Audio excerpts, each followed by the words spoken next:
ma no pay yeba ababede ba mema nana ewua kwapon the 7th ache na mema no akwaba wono no eyetufo hene ewo Dompem ana afi nso oye kasamafo de ma okatachie ntifo esel oman hene a wono eti akonwamo ewo eye wasa amen wasa fiase traditional council na mema nana ache nana anope mba ache aje osu ominu abema onkwa so ibia boko wasa te sen wasa fiase wasafiase boko na Dompem de ejadem nti aka wasafiase nso ade na asi a Dompem jadem menu abema meda wase Dompem ohen a ewo ho ye frɛ no nananwonwa panyin a otoso nan se senia aban no ade agu pono so se ye nyina ye moa na yentu galamsey ase. That's right. Nti nananwonwa panyin ede nsem bi batu dwa se ne forest a eda ho no. Okay. Asai. Ye ne di nkomo ukuada no oka the same thing. Menu ameda ase. Na we na osusu se ohun se forest na asai no.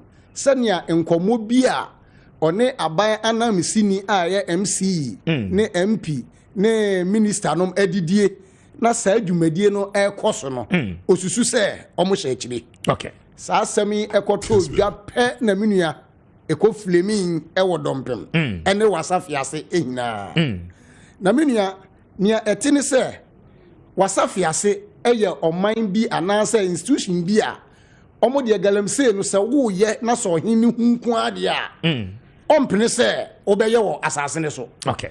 Na sisi a ye hwania ekwa na akwaya ti se amanyo sem no ebewura ahensem no mini an edi kan enura a sa program no ekọ ha a branti a ye frɛ no kwapa ono anso bɔ no ho nsabrane sɛ ye frɛ no ɔhye awura a ɔyɛ Dompem he ebetena ha no no kre okatachi ndifo sa ne bufu pa akoda woti mu ano no ɔhye awura tena mu yo mini ameda ase ne bufu pa ni senti ni sɛ nimpa a obetena ha yi enya obi a ɔte akonwa bia so ɛwɔ wasafiase na watumi abetena studio ha na oka omanyen ehon nsem in fact amane ya bufuo na opanyin ye opanyin nti ohun se sania enne mbaba hai nyama bi wo ha mbabie ani nti na enye se eha adwen bebiri miniane etene se eye honorable Benjamin Kessben ono no ye MC ewo Tarkwa municipality no. Okay.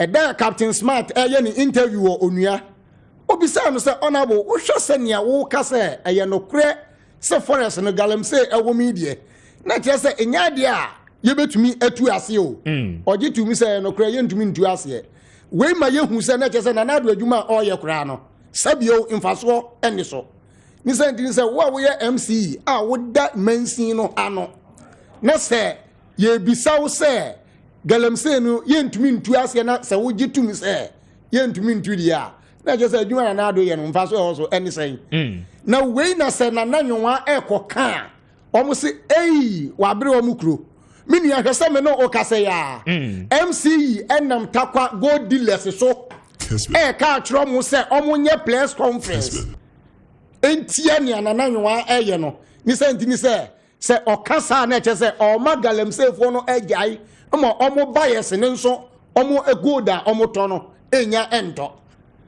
mini ya Dompem de no kre asai na se wo ka galamsey semna enam se onabu mrekuduka empese nyama beko yenti na wakofa abrante a ye frɛ no kwapa yi ebesi ho nti se wo ka galamsey sema na de kwapa na be hyem ma na koye ahensam mi we kwapa yi nso nyo hene na ɛhɔ no ma yɛnte aseɛ kakra mrekuduka akwakofa ɔhye awura ɔminim sɛ ɔno ne din na apɛsɛ wakofa ne sɛ wɔ mɛyɛ den minua yenihira yenim se akan amamre abusua panyini oba ahema any kingmakers na esi wo hene na bra abusua edi ahemie no mrekuduka oya royal ene de mentwe nsan me kanokre se odi akonwa na ayeye minua anopa me de nkrata bi bai se wo hwa wo behu se na ohene a ho ye fene na ne kwakunkruma ono ye mreku ewo fa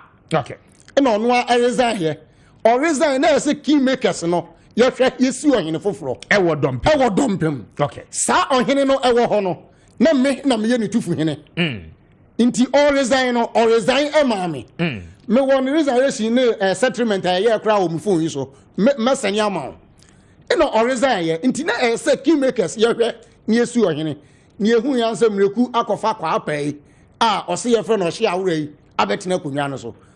Na MP usi ohene. Eno na nka me baby sa ne say mreku du katimi si ohene as member of parliament. Dompem MP aya busua panyin ena msey aye jase hene omusi ohene inti yanhwe se paramount na oyo katatie ntifu esar ayi issue statement aba out se sani bana betina ha no minimum no ewo mahinsemu masasene so minimum ni babia na se wo onabu mreku so kwotena TV so wo so Dompem hene ene kwafa anasa hye awura na chese hwan na esi ohene no na chese onu kra on recognize paramount no mini aso rekrate ya breye si kwapa ohene no traditional council no kwasetena eyi arbitration committee say ahemfo no say omo ayemienu mreku asine de abusuapanyin so abesine de nti omahen empese akasakasa beba nti mu hina momra na obia mekere na asem nokre obia akoy arbitration na atena ase omo kire ensem nimu no na mreku enimpa na yefre no kwapa ono ase ode hye awura no adifo se nana otu aso but my establish ho ni ye ohye awura oye de hye ewo abusua edi ade ewo Dompem ni mu ana ohye awura ye anonani na mom oni Dompem akonwa ni bi omo firi babi ina omo badwane Dompem abusua no fa ne se metiye me yaduanani wo so yaduanani wo na wudi akonwa no ina mi free wenchi ma ba wukuro mu ho me ba mi nia me so yaduanani o wo yaduanani dia ne ye hina ye nimpa baako metumi abedi wakonya ni bi mana ye enti de tie ne se aduana se the old example ya make aduana de hye na nkasa na e wo kronim na nka omo di ade no wo na wo free baby akba no even though wo bo aduana abusua but wo nka abusua ye di ade okay we na enam so oma mreku kofa saa ohye awure ya ode ne bae na hwe ye hwe mreku uwo kwakunkruma gate ni ye mienu uwo kwakunkruma gate ene ye wonwa gate wo mreku wo de na oresign say ontumi ne akonwa ne biu okay ntina chese mreku wo de wa free line mu eye dan na wo kopeja obi e free baby so omre medi nwa ade no once anwa afo no ewo ho nti traditional council ne tena ye bu ne fo no wanti ase oje tu mu say enam say ye wo judicial committee wo honti o sign the assembly ko judicial ebu no fo wanti ase na ode call high court ruling na me de abrawu okay the high court ruling no endie in the High Court of Justice, Western Region, Secondis, Tarkwa, the suit number E12/5820. Nana Oshiarua Bian Nyowa penning the fourth, suing in his capacity as chief of Dompem Pepease, and then number 2, Ebusia penning Kwao Nkroma Chi, right? Yeah. The third, and also Dompem ni if we Dompem Pepease versus Emmanuel Esua Nyamini. I think that ono no your mind. Okay. And ono na first respondent in this particular suit. Yes. Okay. And afi Nana Kojo Jenin Ampem, the second chief of Ekutuase. Yeah. Nana Akwesi Akrosa, the second chief of Bontorare. Okay. And afi Nana Kwamena Danso, the second chief of Enyinem. Okay. And afi Nathaniel Dechi styling himself as Nana Nyowa penning the fourth. Wasafiase traditional council so eka and the respondent in this suit no AS7. Okay. And the tiane say Oshiara na demo court or no dey kan Oshiara no dey enko ye. Okay. Ahemfo no abobodi ni hina ye panas na omudi arbitration cases no. Na osiu omu hina eka Nana Nyowa ho. Okay. Nti eko wiase no ye bu no for High Court no bu no for say near arbitration no eka ye no valid. Wanti ase osan a stay of execution say e for na High Court okay ono so osan di for mini asa wo hwekata na ubehu say injunction order bi wom Shiawra SU Nana Yuma any traditional council registrar any regional house registrar any a mahin or your okatache in Tifuesa. Okay. And also odi for inti se court we na abua mreku unim pano for. Na sa wo di nimpai NMTV so say ono no ye Dompem hini a mreku ubu court. Na just mreku kra nani nso ade. Mreku na just nani enso ade. Because the court onim emra abua unim pano for. Na sa wo di nimpa no TV so say nimpa no aye Dompem hini a mreku ubu ade. Na ba ye den kra no wabu o mahin no. Sanka o mahin issue statement eba e. Me ne mamenka bibim o mahin no. Edu mrebinu na che say ni gazette MI. Okay. Inti na papa no kore ontumi nye adwuma ese say oye. Inti eye 26 April 2020 ya ina ni gazette no ebaye. Okay. Inti semreku first na mahin gazette MI ina se wumu no wani so no say oye mahin a ina so ni gazette baye. Anke kesi ba ya o issue statement eba outside say no me na me yo mahin ewo wasafiase na Shiawra no onyo hen ewo mahemfo na minim wo mo no nti mo ommo no ho nsabrane say oyo hene anke mreku wote no wo kra murika na ese wutu woni onabo kese murika na ese omutu na mo ko papa no ho papa yenim se sa na aba no nti se sa dia yo pa wo chew enso hwe onam TV so ogbo no ho nsabrane Shiawra no ye Dompem hene ni senti ni so omu si Shiawra ne se Shiawra no metre on support wo mo na galamsey no enkoso nti se wo ka galamsey asama na mo de Shiawra no obewuram because nana you wan asama o kan na enya ahensem eye den na afi de ekoflemu ahensem ibae nana you wan eka galamsey sam nti eye den na Shiawra yi ebepie TV so se me na me ye Dompem hene nana you wan nya hene nana you wan de oyo hene o oye Dompem ba ni furuma ese ho akonwa ne ye ne dia inti otumi eka Dompem asem the o kan nyina no meti wase ne ye bɔ ne tofa it means traditional councillor ewo wasafiase recognize nana nyuwa penyin the fort say wono na ye Dompem Pepease hene minia omo gini tumu pa okay yemi se Shiawra na obetina ha ne se ose oye Dompem Pepease hene yemi se ne se when was the last time okọ council meeting da bisan say even wakọ council meeting be impressing ewo wasafiase Wednesday ya ba yi say eye kumase a anke beka say eye fofie Wednesday na traditional council meeting Shiawra no way free say meku si no na ye kan na sama ye hu say onyo hene no on si council order on si council order yen hwe say sansam ye na nanwa ekoka ye nti sesi ya Dompem ye hina ye dwane o me be shankra ha eya akona wotwe ni senti ni say omunim say me na me ye kasamafo ema omahen me ina misan ekasa ema na nanwa nti se menye ekasa sa ene mabusuafo we ne ye be kina ne ye bo no hwe say enura se wote Dompem na wo hu say ye the white talk actually wo dan ho a man na dan ni mu ene anadwo no ne besi no ebesi okay and no ya hensem no but na you stay focused with the substantive issue and dra enkomo a Shiawra ba ha ye ne di ye no let me put it on record baby a traditional council ene nana isel katachie edin ebepie mo no ebepie mo at the point krata mu issue ye a mensa kan bi a ewo on the letterhead of the traditional council making kan ye akonwa ya na otimu ye ana na otim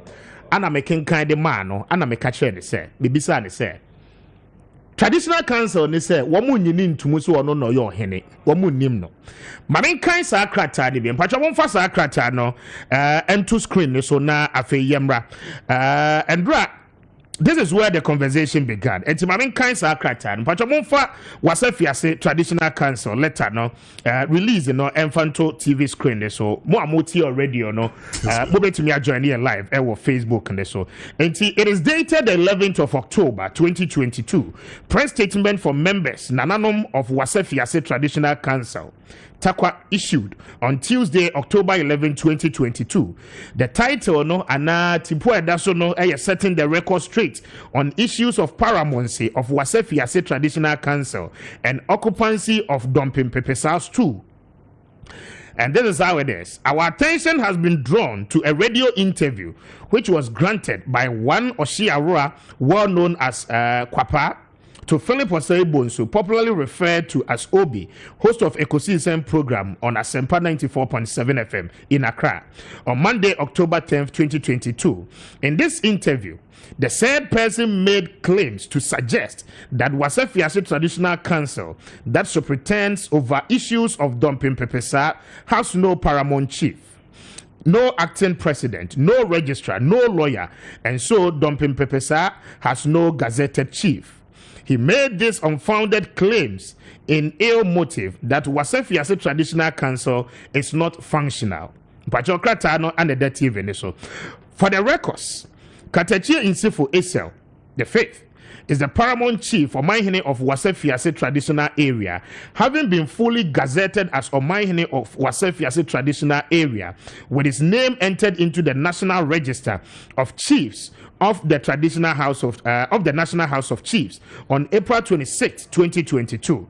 And the Gazette na ye ka ho asem no, I've been able to secure a copy from the National House of Chiefs. Ye kan krata ni wi a ye de Omanhene ne Gazette e kire se ya tro ni din wo National House of Chiefs register mu no e de beto TV ni screen ne so na wonso watumi e ho.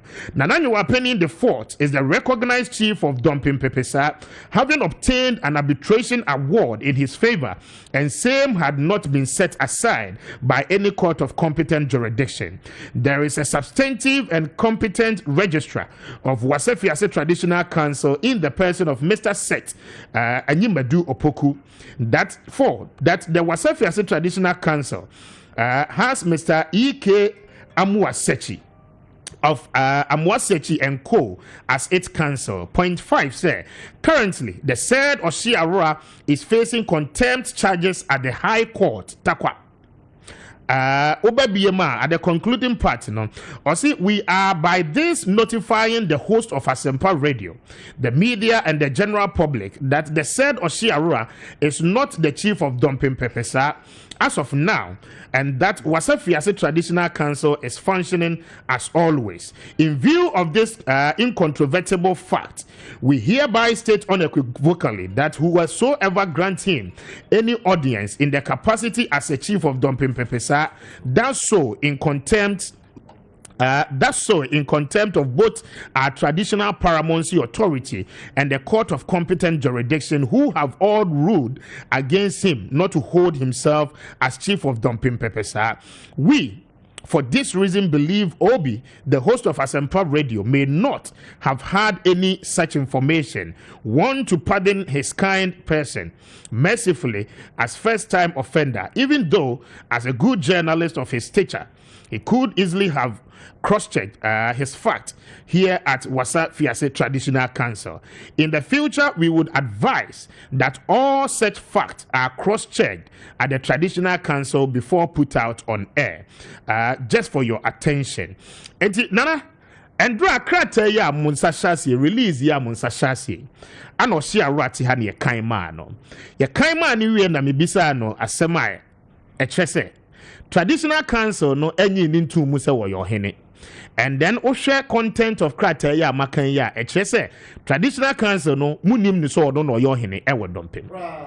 Ono no se mo obisa amene ne se krater ya mekan ye mpacho mfa last part of krater no into screen so krater ya mekan ye hwan sa ne hyase hwan ne tro ye krater ne da screen so o hwe the dark screen so sisi ana obi ansa nhe krater ya se de wuhu eye stamp a ye de Wasefiase Traditional Council stamp e de asi so ana ye copy letter way to a year Katechi Insifo Omanhene Wasefiase Traditional Area, and afe ya copy letter nasa diama registrar Wasefiase Traditional Council Tarkwa.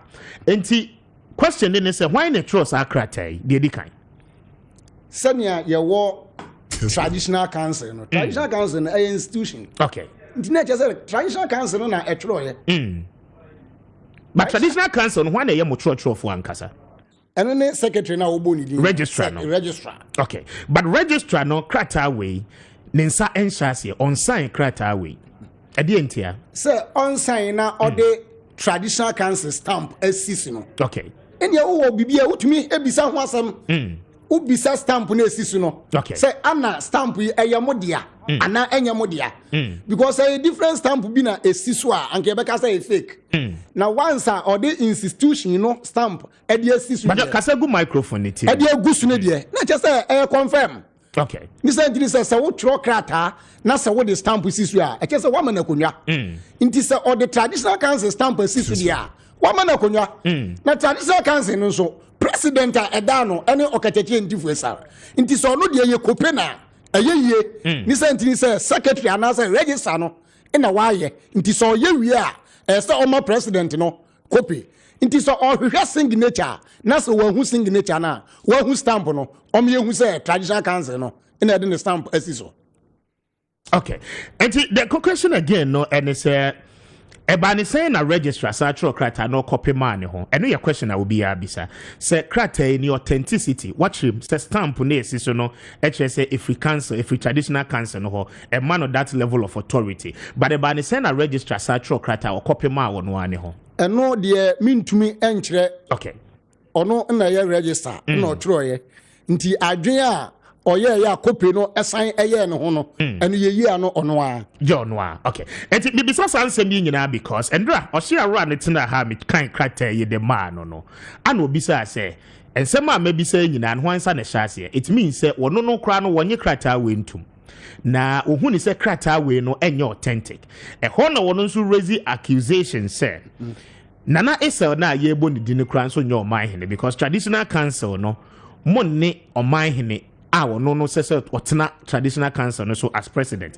Now there is a statement and also ewaha quick one maminkai and also na afi yemfensi na afi bremu na chemu maye se nchemu ewaha na ode amayen baby enra enkomo we nyina free ye no ana mene na ede ho enkomo no enti me da se wa join ne ne aha ye Kessben me di de kwa me apia kobe mene na ede enkomo but am fa sa krata no ento so na enconfirm okay eno ne ye dia to screen de so sisia no sa krata yi so nana o se Asamankuma royal family mpacho uni mabusua bi ete sa abusua no omu na omu edi omahin akunwa no okay maminkan sa krata yi o se press statement from the Royal Palace of Wasa Fiase Traditional Area, Benso Wasa. Eti asem no enono. Benso is the traditional capital of Wasa Fiase Traditional Area. The current paramount chief of the Wasa Fiase Traditional Area, Odeneho Akrofa Kukroku, the third, is the president occupant of the Wasa Fiase Royal Palace at Benso Wasa. The Wasa Fiase Traditional Council is acting in concert with one Emmanuel Asua Nyamini, styling himself as Katechie Insifo Isel, who resides in Takrade and Tarkwa to deceive the general public that he is the paramount chief of Wasa Fiase. Emmanuel Asua Nyamini, styling himself as Katechie Insifo Isel, is not the occupant of the Wasa Fiase Royal Palace at Benso Wasa.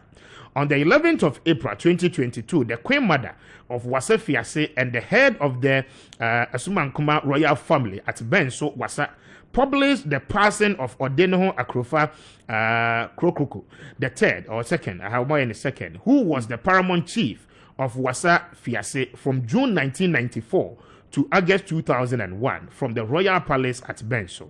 Wasa Fiase Traditional Council Emmanuel Asua Nyamini, who styles himself as Katechie Insifo, are defendant before the High Court, where they have not filed any response to acts of forgery of chieftaincy declaration forms and fraud to obtain that gazette, but continue to make false representations to deceive the general public. The last ending part, no, Mamimra Hona Nanaweya, no, Emmanuel Asua Nyamini is aware that he used false information to deceive public officers. The fraud is that he has never been installed at Benso. and they are very important. He has nothing to do with Benso. The Dompem Pepease Gal Royal Palace is currently occupied by Nana Oshiarura Bian Nyowa the Fourth, Divisional Chief of Dompem Pepease Gal. Emmanuel Suenyamini, Nathaniel Dechi styling himself as Nana Nyowa Penyin the Fourth, a rival claimant to the Dompem Pepease Gal II and the Wasefiase Traditional Council are all defendants before the High Court in an ongoing matter before the High Court. They have been sued by Nana Oshiarura Bian Nyowa the Fourth, Divisional Chief of Dompem Pepease Gal. Neither Emmanuel Nyamini styling himself as Katechi Nsifo, nor Nathaniel Dechi styling himself as Nana Nyowa Penyin the Fourth is occupant of the Paramountcy Royal Palaces of Wasefiase at Benso or Divisional Royal Palace at Dompem Pepease Gal. All should be informed that the Wasefiase Traditional Council is compromised body in the fraud perpetrated by Emmanuel Esuenyamini. It is a defendant in the case of fraud before the court. Please do not rely on it for any credible information in respect of the true occupant of the Wasa Fiase Paramounts 2 and Dompem Pepease Gal Divisionals 2. Krata Way, Odeshie Kwabena Efrifa, Secretary to Wasa Fiase Royals 2, Wasa Fiase Royal Palace, Benso Wasa, Ananisa Eshasie, and on that TV screen is no. Sa krata yi for henana. Meaning, sir, Utie near Orkan or Secretary Fee. Royals 2 from Benso. Yes, Ebusiano. Yes, what more letter? Yet traditional council. No, yes. Ntisa me kase Shiaura enko traditional council. Na chese ni Americano. Eye adwuma. But your mom offer na no monto mo boase na na wo TV ni radio. Okay. Kessben. Ntina me kase se onko traditional council. So hu se ni Americano eye no kre. Okay. Ina omahin na oboni din no. Se wo hwe gazeta ye de mo katachie ntifo sara. Wo wo ho no. Se ufiri ho a ina de nimpa fofora wa ba ni din be den. E de se ho. Okay. Nti wo hwa hwe gazeta no. Se mfa gazeta no ni din na ho no. Die ne ya tro no ho. Okay. Na wono so ye hwan? Kufa kuru kokoro na ote akonwa no so. Ono na owo akonwa no so. Ewo emre bi a abesen ko. Ina ye tu no. Anokra ye jeri no nti ne anam so ye tu no ina ye si osagefo kwamena enimil nti kwamena enimili ina afri ho a sisi a okatachie ntifo abe nti se krufa na wo yo mahen a anka bra na osagefo te wo no adan na one challenge osagefo se ekonwa no eye media wohu ima ye tu osagefo ina ye de okatachie aba eno katachie ba ya obeka se wo na wo ye omahin se omahin akonwa ne nso efafo bi wo ho a wo mo so claim se omudi akonwa na eyeye se meti wase yi a se akonwa de eto a okay ye hwe efie abusua na o omudi akonwa ye hwe efie a akonwa no atom ye ntie bibia krata no ekan o se benso na eye royal palace na ahemfie ni si yes Nana Esel entimi nko ahemfie ho Wasafiase ye be shaase ye di kan obetra adwokwa okay ye ni Cape Coast sie so ya o praso kwan ya adwokwa ho ne ye di kan betra ye free ho ye kokotena amanten okay ye fi amanten ne ye ba benso nti ye fi benso ne ye kotakwa eye nwanwa dabe nti se ahemfie no akowie ewo takwa ho na traditional council no wo Mumisa Shiaura said traditional council na recognize register ho no aban na tua meka no ewo benso ana ewo takwa ewo takwa nti ne okay na ye ntro me se mo mfo katachie ni gazette ne ento so no mo nhwe se o mahen ne he na na owo ho a ofiri ho a ono katachie aba ubemu se eyo osagefo kwamena animal na mom enye kufa kurukoko maybe as 7 minutes after 8 and check many nana Eddie Bessie and there were several interviews and your boning na no enka krakra but omonya monsaka gazette na monfanto so na etie for the ahefo ehwe no ehun the National House of Chiefs but you're making kind gazette no Eddie amamo said the one more no National House of Chiefs Kumasi extract from the National Register of Chiefs Western Region and we have several columns date approval by the National House of Chiefs, or serial number, or title of office, and afe or traditional area, would dia kojano ewoso, or crowd, ufri so, and I said traditional no, akojano esiso, stool name of the chief, and afe so. Private name no ewo. Those are titles one more they arranging this particular table. Nature of charge, nature of change, and a date of change. Any day keka kahonyina. And on the 26th of April, 2022, date of approval approved by a year National House of Chiefs. Serial number no a year 1967, and a title of office a year or my henny Paramount Chief. Wasa Fiase traditional area, Benso, Osajefo Kwamena Enimel. Okay, Osajefo Kwamena Enimel. And we are told, sir, Osajefo Kwamena Enimel has been distilled into Ohre National House of Chiefs. Yes, and only a diato screen so at the Aman, way from the National House of Chiefs, extract no. Na afi watimi ehun nti wo kenkan ya wo be ho nti what it means is that osajefo kwamena enimel no minim no maybe sa na sisi ase wo ye hwan we are told say distilled ana wo mwatro ewa ha on the 19th of August 2015 ana distillment no ebaye. Then you go again to a year 26th April 2022 with a serial number 1968 on my hene which is Paramount Chief Wasafiase traditional area Katachie Intifo Esel.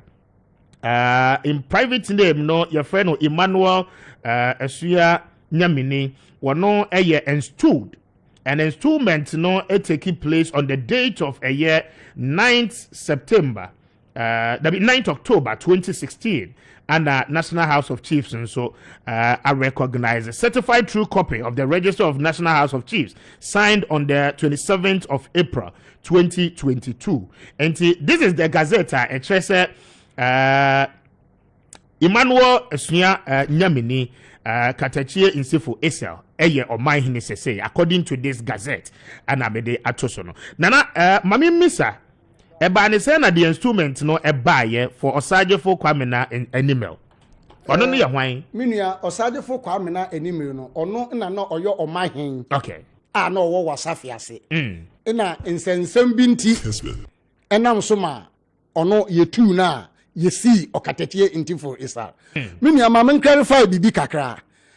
Unse na ubisa mi bibi se eye den ina registrar na or what traditional council hono on one letter no sign a copy no yes a common trim near a tin say register no on one muna or she ara air can ho asem say your name registrar TNU or say your name registrar inti krata na e ba out no near ya inti omu copy registrar no na nanom a what traditional council ho any lawyer council lawyer no in a troye enunti na mo copy registrar no okay because she already can akase your name registrar enti nananom any lawyer ni na what take traditional council very good or statement to ya making kind from traditional council very good enti wo mo tro we no na SSS copy registrar okay no omu copy president of the house no enti anya registrar na tire enti se wo letter head na wo be hu nia ete. Yes, our traditional council letterhead. Very good. Inti say ya nchemu here. Ansha obi beka say aye no kro adan na register atrocrat na online assign ekope no. Enye onu na tro ye. Eye nananom na a form council no. Wasafia say you 43 divisional chiefs. Okay. Omo no omo form council no. Sa 43 divisional chief yi na eje nananwa etu mu say oye dompem hene.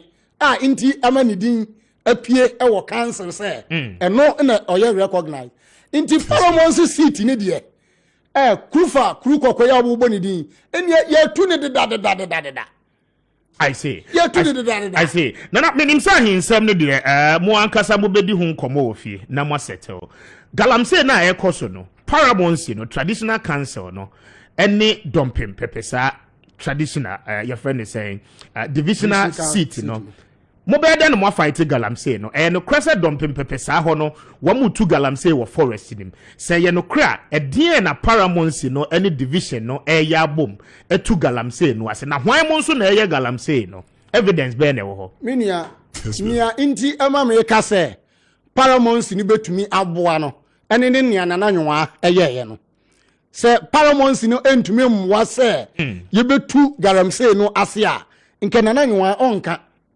nti na nwa de na no akoka no wo de aniti na me ka se mreku ne kese ina ese ye wasa no nti se na nwa ka se omuta echi a edika ye hwe se omahin wo hoi bisa se yesi omahin se owo gazette on gazette bisa se mreku akọ hosen ofra me kura onko ofra kese a onko enso kese ya enura wo so ti TV so se na nanwa enyo hene no wo kese ye penti wo as msey no ye do ko traditional council o ye do ko traditional council a wo do ho ekọ kire nananom no na nanwa panyi a ye Dompem Pepease ahene ono ina nananom delegate ni se ma wo kese afutuo ni senti ni se wokomu a kese ne papa eya ananani nti ye recognize ni se ne papa ne nanwa nti se wanya dibure bi na wode na traditional council a ene ne papa entunufo na nanwa na otu wo kesefo ena una musa onyo hene me ni american so munia mreku ne kese omuma omwani ensade ni senti ni se wo mreku se ye fro ona wa boni din but wo nyina ne ha wo mo beyi omo ho ano oh ye betu ye fro omo meba wa bo mo din wa bo mreku ni din wo kasa nyina no wa boni din wa bo eye Kessben so din msey honorable msey wo nyina ne ha wo beyi omo ho ano but I want to put it on record say one more no one so person more responded to BBA. You be more opportunity. No, I'm so responded. But very last question, I maybe sir, there is an allegation said Nananywa na sase eda Dompem forest no enim. Koko efu. One more di mu galamsey. No cry na. Mintu mintre minim. Ah, okasa menko enko kire wo a. Me do be fa bonsa pata ho. Okay. Omwe di pata ho forest na. Na evidence ben na mo was one mo na shase durable mrekuduka ene kese ene shase evidence ben na wo ho ah minia ye hwe se kese wo se wo bua me yetu galamsey ase nti emre bi wo ba Dompem mfichire hwao se sisi a me kase wo fita kwa ba wo de hwe ka kwan na no hokra omo adi be se aha ne secret do hwa wo bai abechi excavator bi ma wo se yesi excavator ne ye nananwa adea okay tio wo kase wo beti excavator no wo kan say yes excavator no ye nananwa adea ma nananwa ba out to say me hine mintu galamsey nti say yes excavator no ye me dia monhye no tio nananwa o sese yes eye me dia hwan na obekwa akwoti sikapudo atade na wasan kasa monhye no bisa sa excavator na kase etam koye no ewen se wo pese wutu ade ase a ukofo obia ne ho a wo nsan emfa ma no okay wo san de money dia na chese wo makwan se aduma no onkoye nti se na nanwa ka se o se kira ni ye we nti na ma na nanwa ejina so aka se adumadie no omuta akiri okay hwe ablamche bu Dompem ye friend Isaac Awua he was the former committee chairman mreku ni a special assistant o Dompem wono no ube wura forest ni mu a Isaac Awua ina olidu eju say ansana minia Dompem enti galamsey ne koso na yede ahemfo sami so efrafrei Ghana for tie mu anopai obi atie 16 regions ni nyina mo be hye Ghana for boss de koso wo ngura ni mu na kwaye ni mu na ese na enye no mo be hia ahemfo nsem na to nchen ni yatimi afa ite galamsey no ho ana minia eno ni ade ehia ye titiriu okay say anke ye be sere say mreku be gya hia awura na ode nam TV so no na nia na nanwa aka ye no ye hina ye mfa ya adwunu nkom